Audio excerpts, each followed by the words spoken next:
오늘 우리에게 주시는 하나님의 말씀은 출애굽기 10장 12절에서 20절까지입니다. 출애굽기 10장 12절에서 20절까지 우리 함께 교독으로 말씀 읽겠습니다. 여호와께서 모세에게 이르시되 애굽 땅 위에 내 손을 내밀어 메뚜기를 애굽 땅에 올라오게 하여 우박에 상하지 아니한 밭의 모든 채소를 먹게 하라. 모세가 애굽 땅 위에 그 지팡이를 들매 여호와께서 동풍을 일으켜 온 낮과 온 밤에 불게 하시니 아침이 되매 동풍이 메뚜기를 풀어들인지라. 메뚜기가 애굽 온 땅에 이르러 그 사방에 내림에 그 피해가 심하니 이런 메뚜기는 전에도 없었고 후에도 없을 것이라.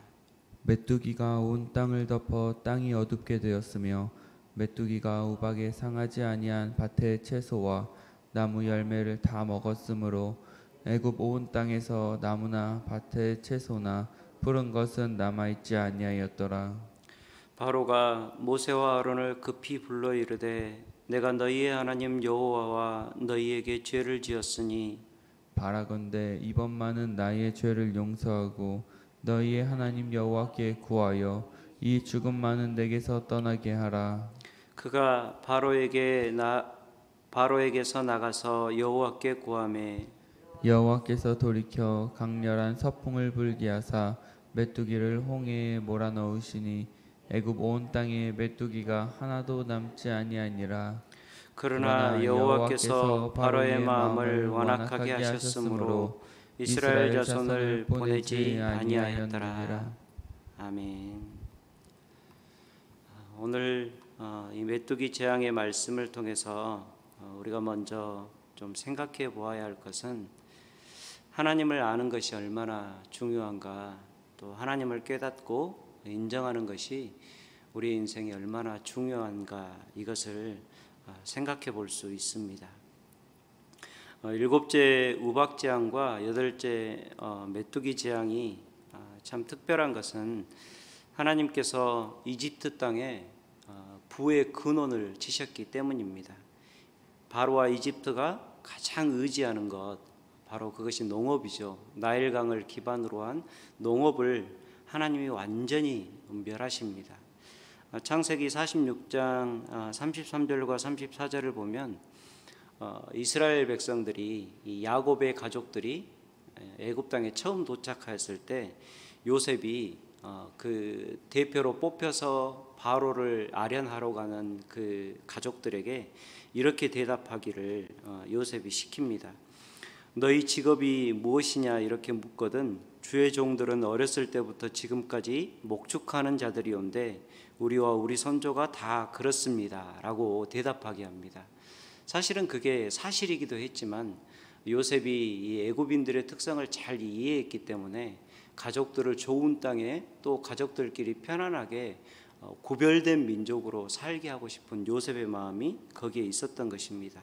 왜냐하면은 애굽 사람들은 목축을 가증한 것으로 여겼습니다. 한마디로 농업을 제대로 귀하게 여겼다라는 거죠.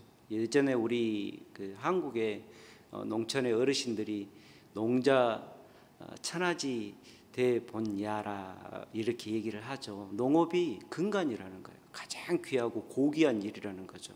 그래서 애굽 사람들은 목축하는 사람들을 터부시 여겼습니다. 그들을 하대했고 낮게 보았습니다. 그들과 어울리는 것을 꺼려했습니다.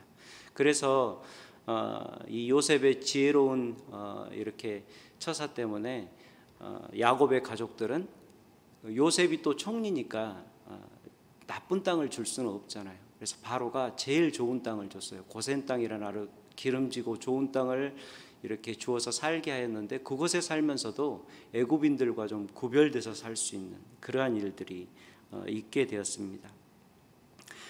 애굽 사람들은요 그처럼 농업을 중요하게 생각을 했습니다.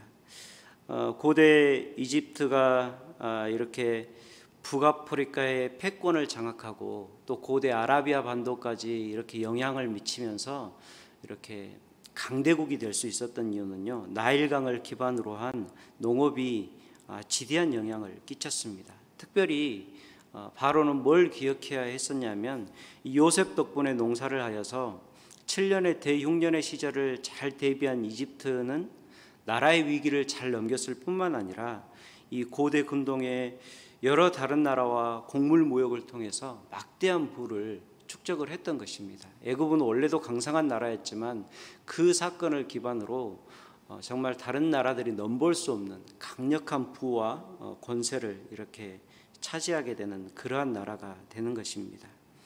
그런데 하나님께서는 바로와 이집트가 그렇게 의지했던 그들의 가장 큰 의지를 꺾어버리시는 것입니다.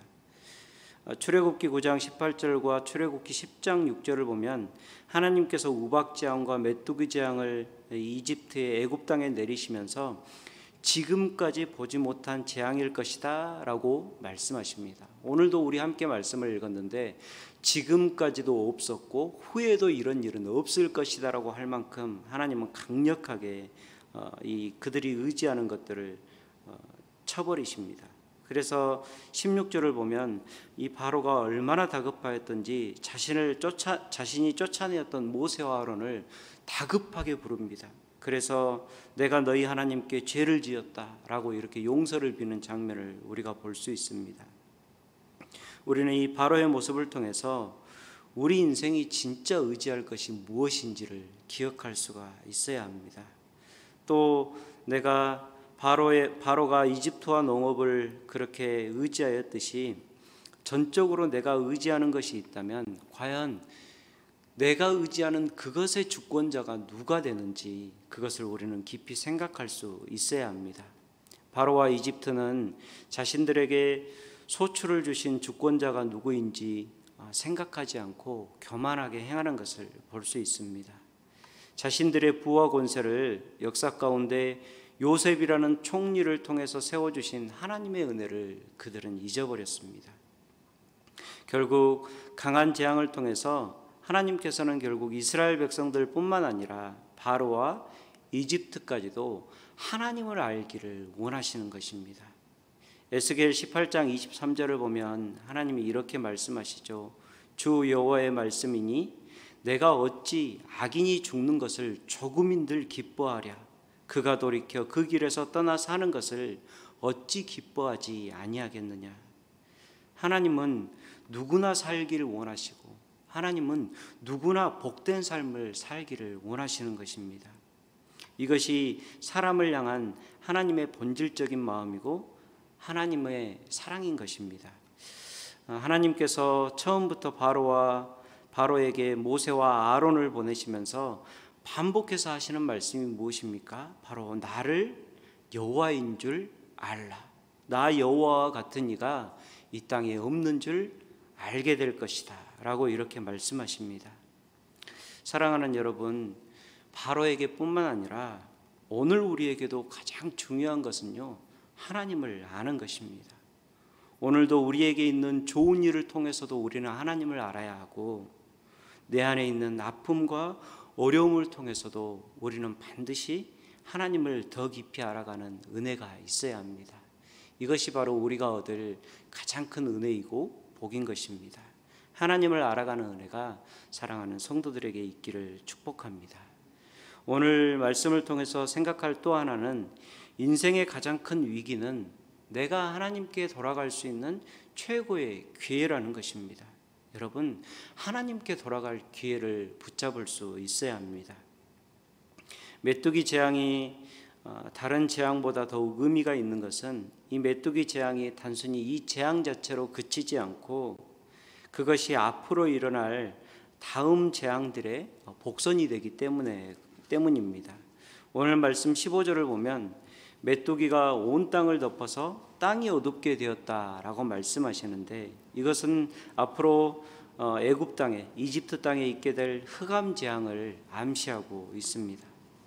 또 17절을 보면 바로가 모세와 아론을 불러서 이 죽음만은 내게서 떠나게 하라라고 이렇게 얘기를 하는데 이 메뚜기 재앙을 무엇으로 표현하냐 하면 죽음이라는 단어로 표현합니다.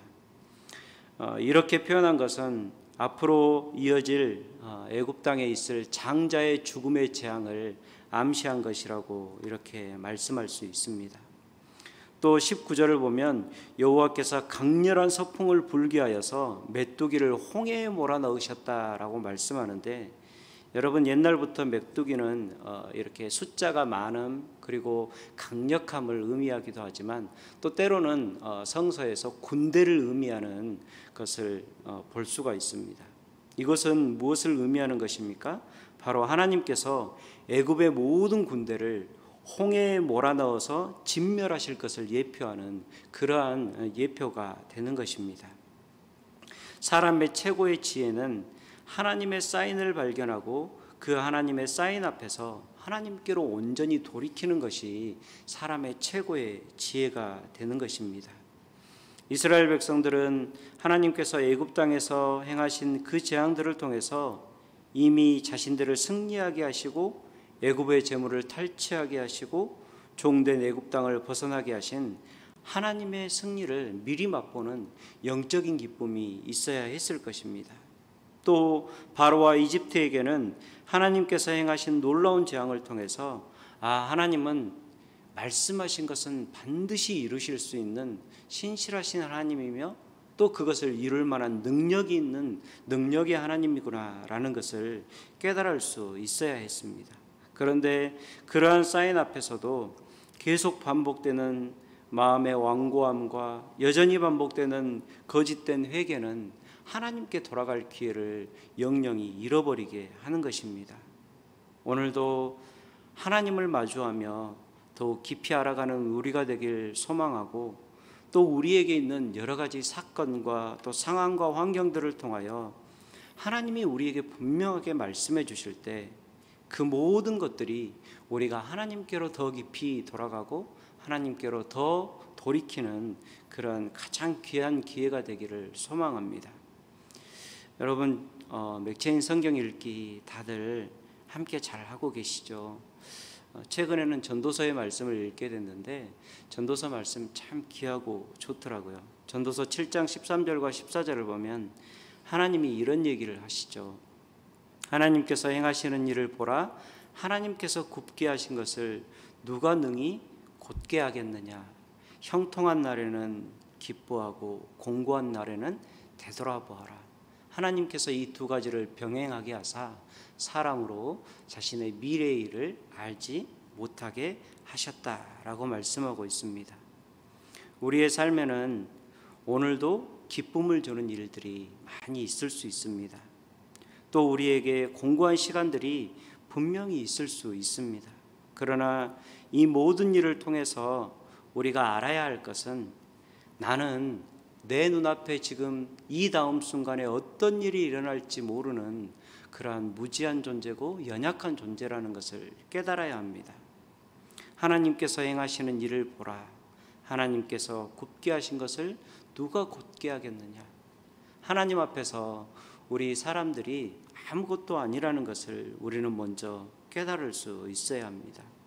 그리고 그 모든 것을 행하는 주권자가 하나님이라는 것을 깨달을 수 있어야 합니다.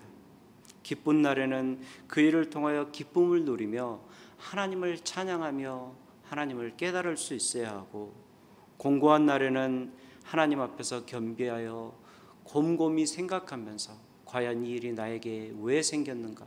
하나님은 나에게 무엇을 원하시는가? 하나님은 어떤 분이신가? 더 깊이 생각하면서 하나님을 알아가는 그러한 기회가 되어야 할 것입니다. 우리는 오늘도 바로처럼 우리의 마음을 완악하고 완고하게 하는 것이 아니라 환난과 공고가 혹시라도 온다면 욥처럼 그 공고를 통하여 하나님을 더욱더 분명히 알고 하나님을 가까이 하는 기회로 삼는 우리가 될 수 있기를 소망합니다. 오늘 사랑하는 킹스턴 한인교회 모든 성도님들과 모든 가족들이 모든 것을 통하여 하나님을 알아가고 하나님을 더욱더 가까이 하는 그러한 복이 있기를 주의 이름으로 축복합니다. 우리 함께 기도하겠습니다. 아버지 하나님, 바로에게 있었던 마음의 완악함이, 마음의 완고함이 혹시나 우리 가운데 있지는 않는지 살피게 하여 주시옵소서. 하나님은 우리를 사랑하셔서 기쁨도 주시고 하나님 우리를 너무나 사랑하셔서 하나님 알기를 원하셔서 때로는 환난과 곤고와 박해도 주시는 줄을 우리가 압니다. 아버지 하나님, 마음을 완고하게 하지 않고 더욱 주님을 깊이 알아가게 하여 주옵소서. 더욱 주님께 깊이 다가가는 우리가 되게 하여 주옵소서. 사랑하는 성도들, 하나님을 더 깊이 알고 싶은 마음에, 하나님과 더욱 동행하고 싶은 마음에 이 새벽에 하나님의 전에 나왔습니다. 한 명 한 명의 손을 붙잡아 주시고 그들의 기도를 들어 응답하여 주시고 하나님의 은혜로 오늘도 삶을 채워 주옵소서. 아버지 하나님, 우리가 의지할 바가 누구인지 분명히 깨닫게 하여 주옵소서. 환난 날에 우리에게 아무런 힘이 되지 못할 헛된 인생의 것들을 붙잡지 않게 하여 주시고 우리의 유일한 소망이요 유일한 힘이 되신 아버지를 더욱더 붙잡는 인생이 되게 하여 주옵소서. 하나님의 날에도 든든히 설 수 있는 사랑하는 모든 성도들과 킹스턴 한인교회가 되기를 소망하오니 하나님 동행하시고 여전히 지키시고 함께하여 주옵소서. 오늘 하루를 주님께 맡깁니다. 성령이 우리를 지도하시고 함께하시며 가르쳐 주옵소서. 우리를 이끌어가 주시옵소서. 하나님께 우리의 온 삶을 맡겨드리며 살아계신 예수님의 이름으로 기도합니다. 아멘.